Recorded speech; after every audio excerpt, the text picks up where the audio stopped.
Suhaib says, I see many people, especially belonging to the subcontinent, saying Alhamdulillah as soon as they burp, just like the case in sneezing. Is this from the Sunnah to burp and say Alhamdulillah?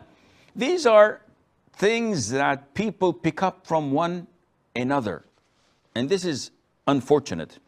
You see, when you don't have knowledge, you tend to imitate anything new that you see, thinking that is good, not knowing that this is an innovation.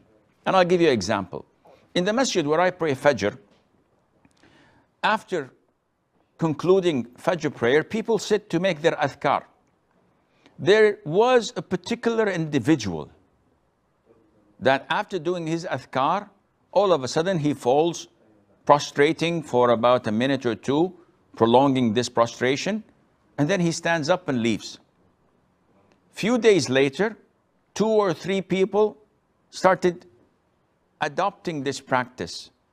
And all of this is because they saw that person and they thought, Shaitan comes to them and he makes them think that, whoa, what a nice form of showing your humbleness to Allah Azza wa Jal, not knowing that this is an innovation.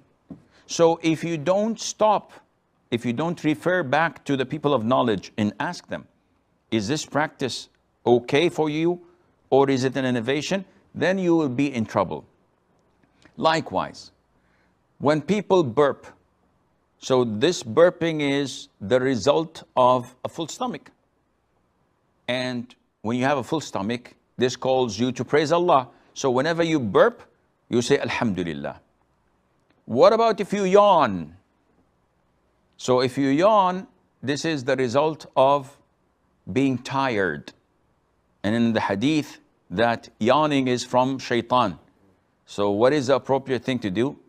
A'udhu billahi minash shaitanir rajim. So people, when they yawn, they say A'udhu billahi minash shaitanir rajim. And all of this is not from the Sunnah. The companions used to do it, may Allah be pleased with them, in the presence of the Prophet ﷺ, never ever told them to say Alhamdulillah or to seek refuge in Allah from Shaitan al-Rajim.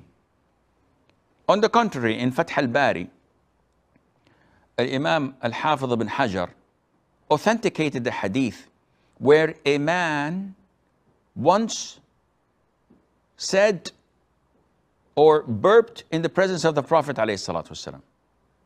So the Prophet said to him, keep your burping down, because the most or the longest of the people with full stomachs in this dunya are the longest of people who would starve on the Day of Judgment. And he made this isnad Hasan. So he did not tell him to say Alhamdulillah, which indicates to us that we do not know more than the Prophet ﷺ. And hence, it is a wrong practice to burp and say Alhamdulillah, to yawn and say A'udhu billahi minash shaitanir rajim, to forget something and say Allahumma salli wa sallim ala Muhammad, while we're supposed to seek refuge in Allah from a shaitan and to remember Allah when we forget something, not to offer the salutation upon the Prophet ﷺ, though this is backed up by a weak hadith. So even if someone does it, it can be tolerated. But to say Alhamdulillah or A'udhu billahi minash shaitanir rajim, this is not from the Sunnah, and Allah Azza wa Jal knows best.